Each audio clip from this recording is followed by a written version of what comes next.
Hello, Renee. Hi. Welcome to the series about creative self-care. Yeah, thank you. Thank you. Thank you so much for being here. Yep. To let everybody know a little bit about you, you do several things online. You are a self-taught artist, right? And they can find you on Instagram at Gaudy Los Angeles. You do a really funny horror podcast called Attack of the Queer Wolf, which is in association with Fangoria. Yeah, it's part of their podcast network. That's amazing. And I want to hear all about that in a second. And they can find you as your personal account on Instagram as Black Cupcake, and that's BLAKK. Yeah. I'll have it in the title card. I just want to make sure that I cover everything. So how do you end up with working with Fangoria? How does that happen?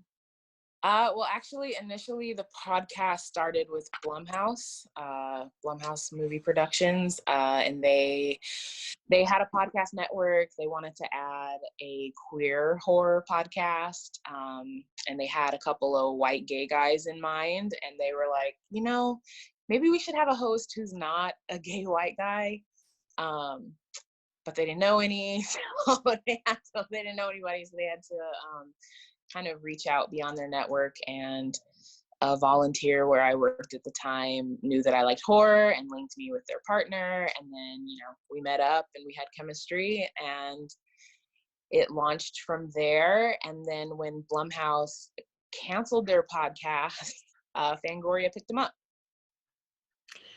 You and I have spoken about horror before at a previous get-together, so you know that I am a scaredy cat, like straight up scaredy cat. But I listened to your podcast and I realized we kind of have some crossover. The one that I listened to was Ginger Snaps Back. I think it's your most recent one. Nice. And y'all are funny. Like take it with the humor that I think I miss because of my upbringing. So I was raised, as you know, fundamentalist Christian, and like everything about the devil is taken so seriously, and the demons are going to get you, and if you step out of line, that's it. Satan has his grasp on you. So horror stuff as a kid was not funny. It was like serious shit. But listening to you guys, and like there are a couple of films that I like I like Jennifer's Body, because oh hell yeah, Brooke and I have worked together, and so I saw that one for her, and then I was like, oh, I really like this. This is really funny. And I like Cabin in the Woods, and that's kind of like end of list for me so far. But what would you recommend for me? Like, what do you recommend that I go to from there?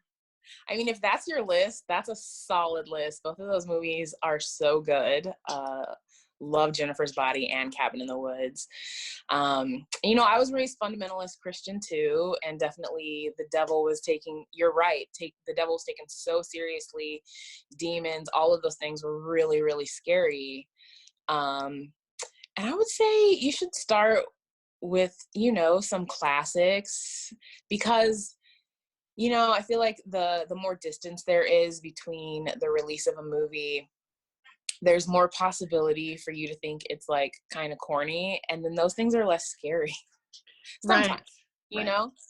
So it's like when I was a kid and I watched The Exorcist, that freaked me out, but now as an adult, I mean, it's an excellent movie and it's certainly still scary, but I think, with some time and distance, you can totally handle it. I think you should definitely watch The Exorcist. You love Jennifer's Body, so there's a strong like woman lead, and I think it will like open your mind to all of these like pop culture references that you might not have known were coming from that movie, because it's so iconic. So yeah, watch The Exorcist. Okay. Will you watch it with me? Will you hold my hand when I get really, really scared? I make really good popcorn, I'm just going to say. You've said that before. Because it's true. So I want to hear about your self-start in art. Like, when did you start creating art? What was the kind of art you started with? How did you get to where you are now? Because I know you show now, you have a residency lined up. How'd that happen? I think like a lot of us, as a kid, well, not everyone has that privilege as a kid. Like some people do have to start like earning money really, really young, or like have to be focused on things that are not playful or creative. But I found that as a kid, I was very creative, and I always enjoyed making things, or like making things look the way I wanted them to look, or to make a space look the way I wanted it to look, which made me feel a certain way. And so I started painting and drawing and doing all kinds of things as a young kid. And my mom, I remember I always blank on the age that I was. I know it was like single digit age, but like maybe 8 or 9. And I painted our picnic table. And my mom did not get mad at me. She thought it was really cool, which I'm so lucky for that. And I've just always really enjoyed it. And it has always been something that I can do when I don't feel well. I feel like art and creativity was always somewhere I could put my feelings when I didn't know where else to put them, whether it was anxiety or loneliness, or even like a lot of joy. Like it was a place I could pour all that into. And so, I definitely started doing it just for fun and as something I enjoyed doing. And as most people, once they have to start earning their own living, they try to monetize their hobbies or like things that they enjoy doing. And I think at some point, like off and on through college and grad school, I would sell a piece here or there kind of by accident, like not really trying to. And then at some point, as I've lived here in California, which I've been here 9 years now, I was like, can I call myself an artist? Like, who gets to call themselves that? And I definitely still have it creep up for me where I'm like, you don't get to call yourself that. But I'm pretty good at hushing that, and being like, you actually get to identify however you want. And obviously that's something I believe in the rest of my life. So I'm like, why wouldn't I allow myself to do that in this part of my life as well? And I hate to say it, because selling your work or making money shouldn't be what helps you identify as an artist, but it definitely helped me identify as an artist to be selling work and to be showing work. And like I said, I don't want that to be the case for other people, because I understand that there's a lot of privilege to selling and showing work. And that maybe isn't even every artist's goal, with what they do. And especially as someone who began creating art and still creates a lot of art as like a self-care practice, as something that I can do to help myself feel better. I don't want it to always revolve around like money or, viewership. Right. I'm kind of fascinated by the people who go to the beach and they'll like do this whole intricate design knowing that within like 3 hours it's going to be gone. That's like not for sale. It's just for them. No one even is going to see it if they don't take photos. Hell yeah. Because that's such a self-focused creative expression that's like totally just in the earth. Yeah, I think sometimes I have a hard time with doing things that I don't feel have a like solid purpose or like a solid goal at the end. Like I've been told I'm not playful enough, or like that I don't like nonsense. Like I have a hard time with board games because I'm just like, what's the point? Like what, like we're just playing this for fun and then it's over. And so, yeah, I really admire people. That's like a perfect example, like someone creating something out of the sand on the beach that's going to wash away soon. And it's like, that is exactly the kind of activity that really helps relieve something within you, and kind of like proves that the point of what you're creating is just for you. Mm-hmm. And that's like really cool. And I would love to be more like that. Because you touched on it a second ago. There's this point in an artist's career where you move from doing it for fun to trying to make the money. And it's like, at some point it starts becoming a job, and it's no longer the self-care that it was in the beginning. So then you've got to find other kinds of self-care, but still you want to love your work. Like, how do you handle all of that? How have you seen that progress? I don't know that I handle it well all the time.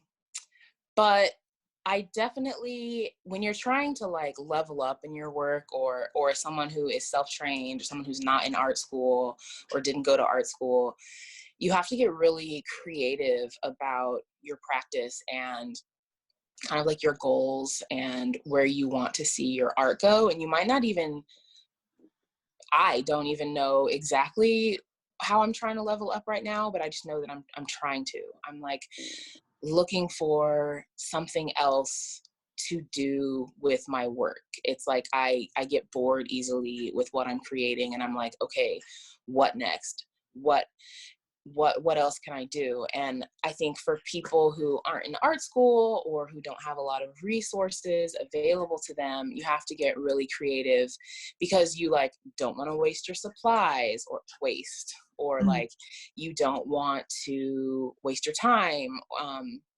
But it's like there's so much freedom and so much ingenuity comes when people are able to create and explore without those limits. And obviously most of us have those limits. But I find that pushing myself to try new things, pushing myself to try things I think I might not be good at, like different styles or like different creative endeavors, pushing myself to really be vulnerable and put my work out there, even if I don't think it's good. And just allowing that to resonate and connect with other people and reflect back to myself has been really, really important for me personally. That is really resonating with me, because I recently had a person whom I love, who loves me, bought me like $500 worth of paint, canvas, and all this stuff. And the pressure that I started to feel to produce something that was like worthwhile or good or whatever, it got like, I got to this point where I didn't even know what to do, and I made like a giant blue alien woman's face on it, because I was like, I don't even know what to do. Just kind of like go so far away from what I know to get out of this feeling of like, I must produce good work now. It was no longer fun. Or healing.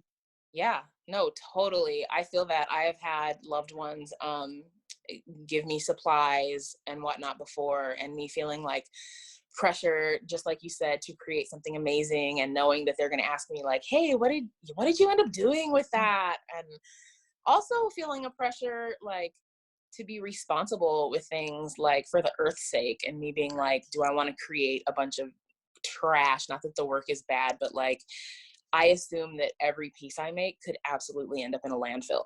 Like, and so I try to mostly recycle canvases that have already been painted on. And part of me is like, let billionaires worry about like taking care of the earth. Why should like me as a person with not a lot of resources be so concerned about these like very tiny footprints that I'm making?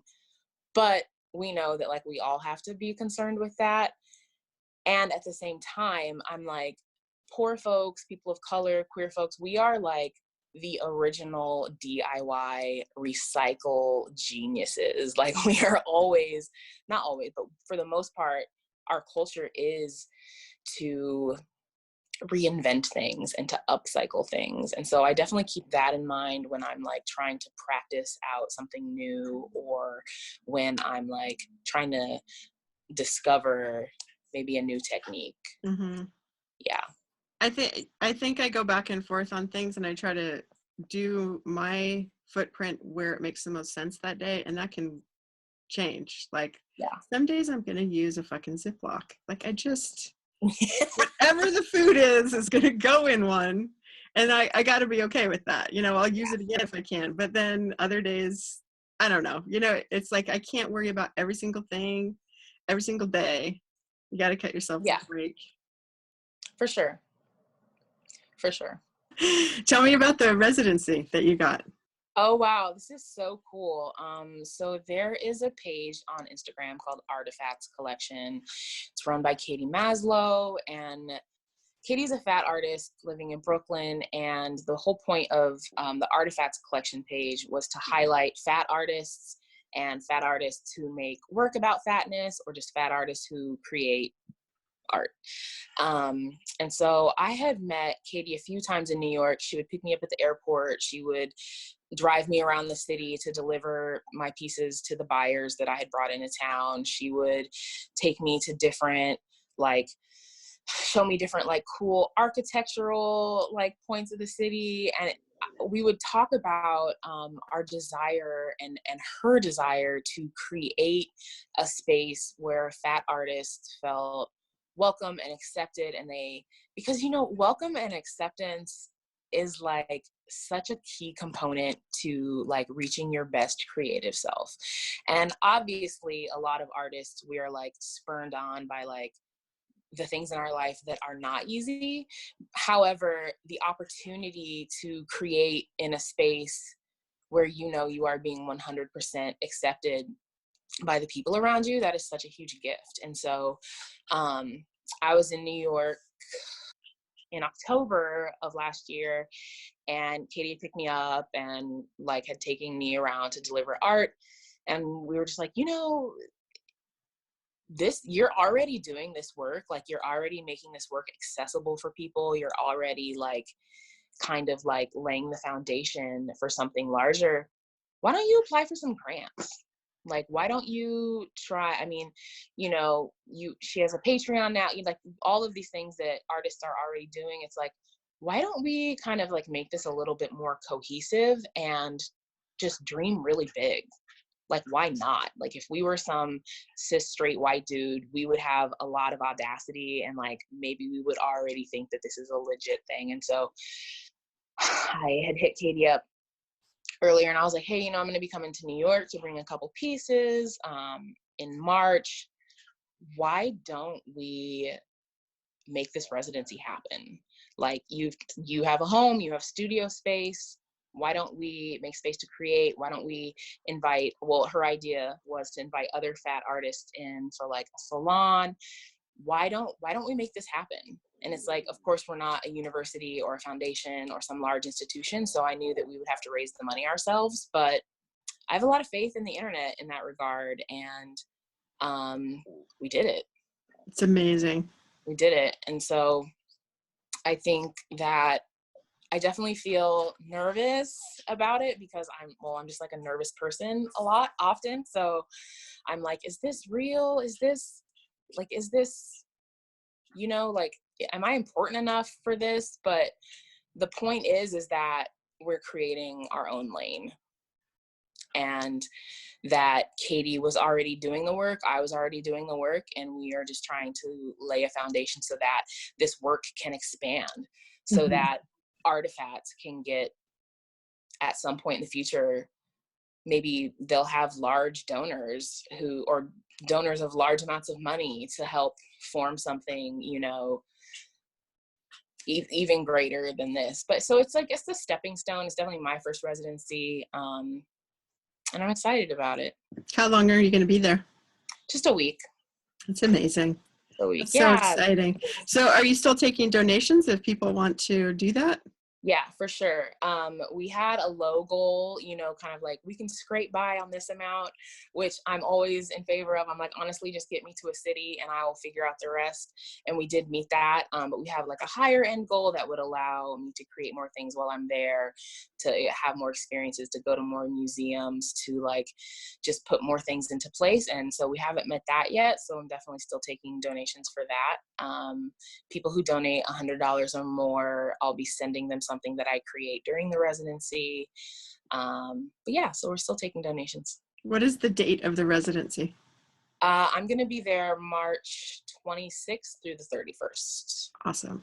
Okay. I just want to make sure I'll have time to get this out before. So if people want to. That's okay.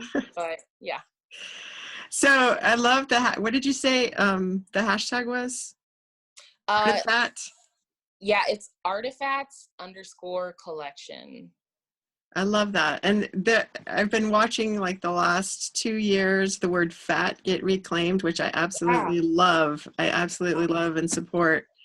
It's interesting to see like the collective understanding of how we talk to each other.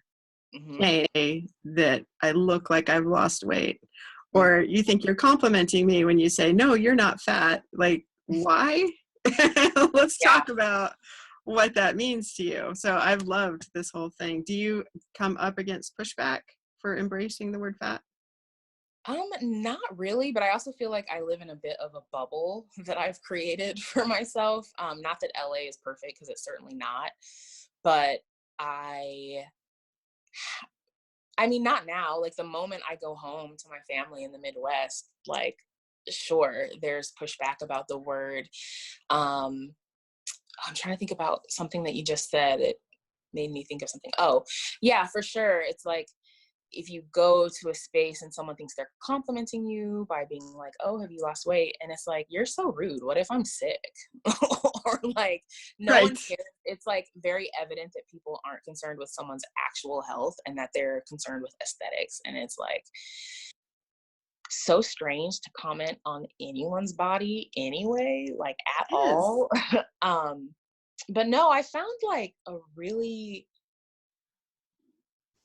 cool community, a lot through social media, of people who are delighted at being able to refer to themselves as fat and other people as fat, and it not being a negative thing, it literally just being a description. Like, no one hesitates to call me tall, Right.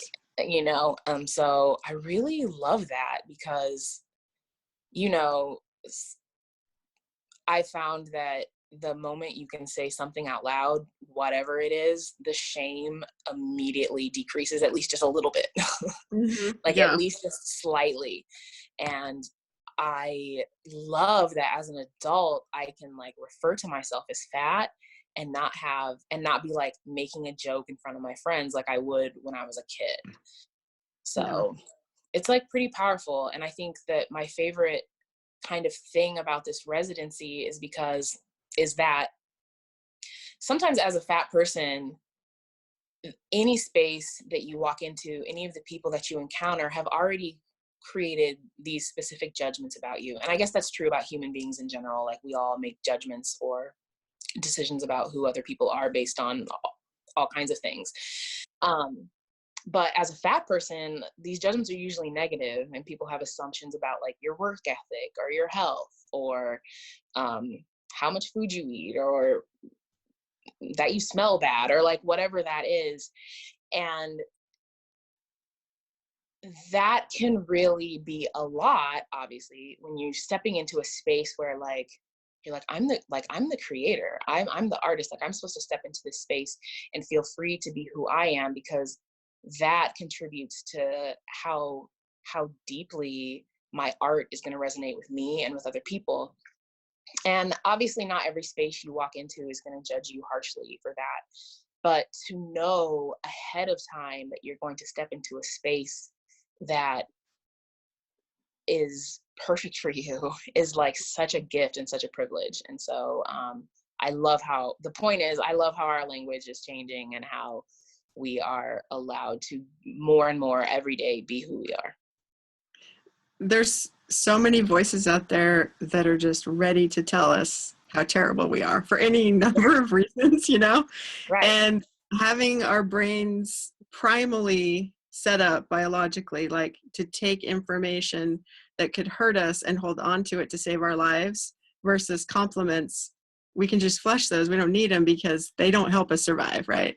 So Right. it's interesting as an adult human trying to move through the world and then layer all of the trauma crap from childhood, realizing that I will immediately hold on to everything that someone says about me that is somehow negative, and just flush everything that's positive. Like, I can't even remember those things later. Yeah, for sure. Actually, just this week in therapy, my therapist was talking about how, like, as children, we develop like these certain parts of our personality as a way to protect ourselves, like if when we experience trauma, and how as an adult, it's like hopefully we don't have to protect ourselves from those things anymore. And Mm-hmm. how, and that, I mean, that's like so obvious, but yet for some reason, when the therapist kind of like reflected this back to me, I was like, oh my God, like, you're so right. Yeah. Yeah, so powerful. The other piece of that is compliments about physical appearance are so weird to me anyway. Like, why? Like, this is the thing that you came out of the womb in, and it grew bigger. And Yeah. like, you had nothing to do with your hair color or what kind of hair it is or your skin color or what it looks like or your eye color. Like, you know what I mean? And that's the thing that we focus on for each other, is telling each other what we look like is either good, bad, or whatever. It's just so weird to me. It is strange when you put it like that. I mean, it's clear that there's like a beauty standard, and that the closer people are to that, like the more complimentary people are about it. Because you're right, we don't have a lot of control over, well, in some ways, like we don't have a lot of control over what we look like. And it is strange to assign value to people based on that when like it's their genetic makeup. Right. Yeah. Like, you're strong, you're smart, you're an artist. There's so many things that I love about you. You're also beautiful, but I wouldn't lead with that, because that's not the most interesting thing about you to me. Well, thank you. I depending on who it is, I don't mind them leading with the beautiful part. But We talked about this before, actually. I'm remembering yes, the previous conversation. Yeah. we have, because I think I gave you a look-based compliment and you were like, that's like not that interesting. I was like, I well, remember that now. you're right. Oh man. All right, I'm going to shift focus just a little bit. How do you, because we're coming up on the end of time in like 10 minutes or so. So I would love to know how you define success for yourself, like in any given day, and then also throughout a career. What is success to you? Wow. I think so. For me, when I think of success, it's based on some kind of longer goal that I have in mind. And I think my number one ultimate goal is to be at peace. So success for me usually looks like what things I think are going to lead me to that inner peace. Whether it's like, could I feed myself today? Did I get enough sleep? Am I drinking water? But in terms of art, it's like, am I creating things that make me feel? Do I have an outlet for what I'm feeling? And then am I creating things that not only make me feel, but where I enjoy how other people also engage with the art? And I think those goals are great because they're accessible. It's like, I'll probably always be able to create something that makes me feel good and that other people engage with in a way that's pleasing to me. Obviously, there are some goals of like, and part of having inner peace, unfortunately, in a capitalistic system, is like, can I take care of myself because I have enough money? And so certainly I feel like, quote unquote, successful if like I sell a piece and I make a lot of money off of it.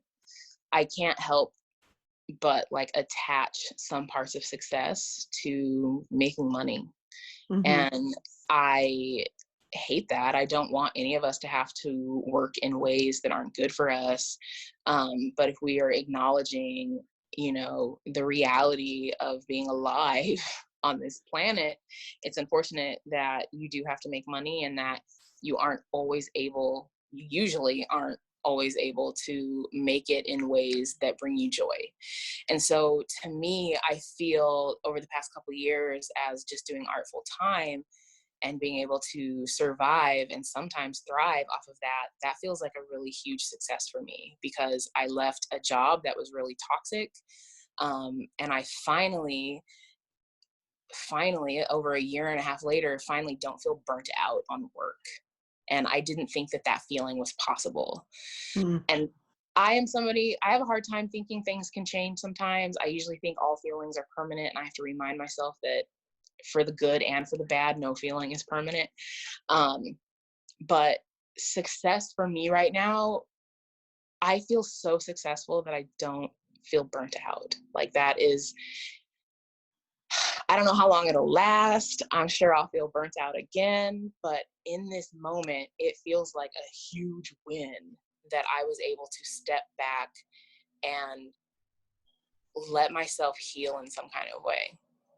That's amazing. That's really amazing, especially when we're taught from tiny people that the only way to be in this world is to work hard, spend all your time working hard, be busy. If you're not busy, then you're lazy. And Yeah, that does lead to that burnout. definitely. Definitely. We are taught that your value lies in how productive you can be and how productive you Hmm. are. And we know why, like, we get that. Like, if you don't have generational wealth or have gotten incredibly lucky as an older person, like, you probably have to work. Like, that's just the Right. reality of it. And so I understand that, but it doesn't provide space for people who like to do things that aren't deemed as valuable in terms of work, or who have like different chronic health needs and aren't able to be consistently productive. Like, we need space to be human.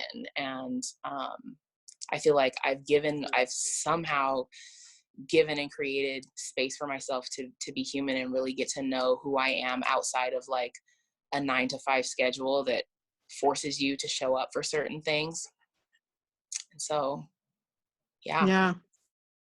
So walk me through, like, what is your top things that you do for self-care, or what would you recommend to other people as like super practical, super basic? This makes the biggest difference hmm for you. Um, for me, I feel like being honest about my feelings is like a huge way that I'm trying to learn to take care of myself. I was definitely raised to be the fixer and to kind of mute what I'm feeling so that I can make other people feel better. Hmm. And like we were talking about earlier, these kind of like these kind of personality traits we learn as a kid to protect ourselves, we don't necessarily need to do that anymore. And Hmm. so I found that as the more honest I can be about how I'm feeling, the better, the better care that I receive. Because your loved ones, if you have the right loved ones, which I hope all of us at least have one person who will gladly give us care and love and help. Um, and it is definitely something I'm learning to do. Ask for help. That's another really important self-care tool. We all need help. For some reason, we're taught that like if you're doing well or you're perfect, you don't need help, but it's just like absurd. Human beings, we need help. And so being honest about my feelings, and if part of that is asking for help, learning how to do that and be honest about my needs, that has made the biggest difference in my life. I'm not trying to like stuff down or mute how I'm feeling. I'm being honest about it. And I have moments, of course, where I'm like concerned about looking needy or like concerned about looking crazy or whatever that fear is. 100% of the time, and obviously I can't guarantee this for anyone else, but I have always found that when I am honest about how I'm feeling, it is validated outside of that. And maybe that is because of who I'm putting my trust in when I'm telling Hmm. them that, because it's certainly possible for someone to make you feel like shit, of course. But Hmm. you are not, as wonderful and unique as every human is, your feelings are not unique. Like someone has felt that before, someone else is feeling that now. And the relief that comes from receiving validation for your feelings is, I think, one of the most helpful things in my life. I love that. Yeah.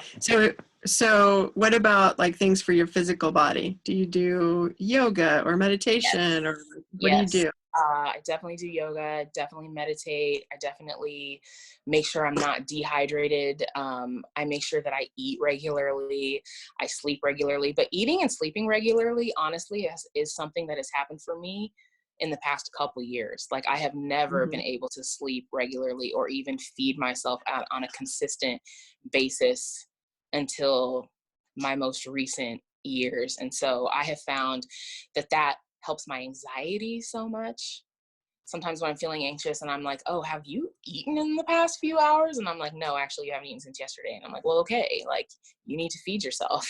um, Right. yeah, those things, finding it, like, either you go get a massage or you have a friend who likes to massage, just having like, if you're someone who likes physical touch, like someone to cuddle with, You know, I love dogs. And I have a dog. Spending time with my dog, holding my dog, taking care of my dog, like those are all things that are really important to me. And I think that really helped me a lot. Taking my dog for a walk, being outside, I love plants and flowers and trees. And so going and being in nature is really, really helpful. Yeah. I would describe, excuse me, I would describe your art as kind of Pollock-esque. Is that, you Oh agree? yeah, no, totally. Oh, Yeah. okay. And that you have put tons of emotion into the color and the form of it. Sure. Is that part of your self-care when you're doing the Yeah. piece? Yeah. Oh yeah. I sometimes, if I am just like so uneasy, like I'm anxious or I'm unsure about something, restless, lonely, the physical act of creating can bring quite a bit of relief, even if it's just like a short distraction from what I'm feeling. Anytime you can well, for me, anytime I can step away from a really intense emotion that I'm feeling, when I come back to it, my perspective has shifted a little bit. Even if whatever was causing me the anxiety is still true, my perspective has incorporated other things at this point. And so that's definitely really, really useful for me. And then something also about, and this has always been true for me, the way the colors show up, the way they mix, the way they look next to each other is just so pleasing to me. Like there's just something so, I've never been able to really articulate the feeling that it gives me, but I just like crave it. And Yeah. I know it when I see it. And that's definitely something that brings me joy. And I think like outside of making money or anyone else liking the work, that I think is really cool. So you create an intentional place for you to do like the emotional processing kind of in the background while you're working on this piece and bringing the colors together, and then the visual is hitting you, the emotions are getting worked on, and you've given yourself a little distance from the event, and then you come back to it. I love that. Definitely. That's a really great technique. Thank you. Thank you. I know. When have you failed at something? Oh Like, God, you did put that question in. Yes. Yeah, I want to talk about this. You know, it's funny. I don't feel like I'm depressed right now, and so failure is not something I'm feeling very often. But in moments where I have experienced depression, I've definitely felt like a failure, and there have been things that I felt like were failures.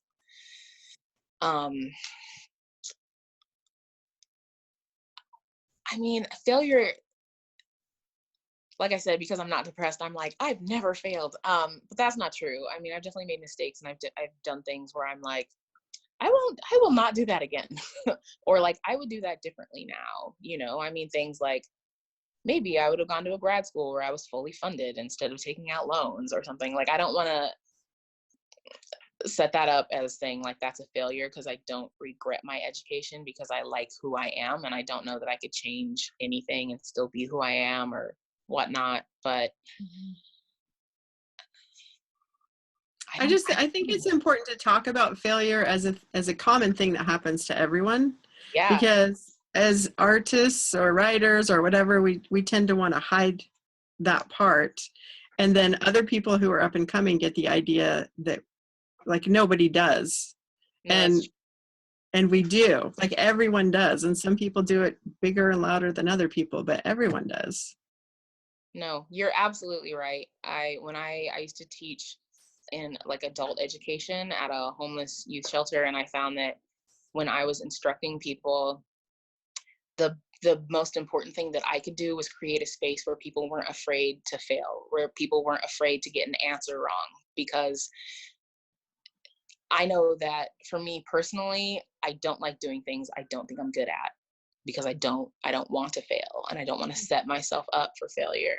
But there is so much learning to be done in experiencing failure and moving on from it. And obviously failure can't be avoided. So I'm like trying to think of, I mean, I definitely like create some things that I don't like and I have to rework it. Like I'm like, oh, I mixed those colors and like it does not look good. Or I keep working on a piece and I never like it. And not that that's necessarily failure, but you're like, oh, I just created something that doesn't resonate with me, that I don't think looks good, that doesn't please me. And that can feel really hard. Or if you're having a kind of like dry moment where you don't feel particularly inspired to work or create, and I've created pieces sometimes when I don't feel well, and it's like kind of like extremely don't feel well. Like one time in New York, Aretha Franklin had just died and I was very sad and I had food poisoning, and I created this piece and other people liked it a lot, but when I see it, I hate it.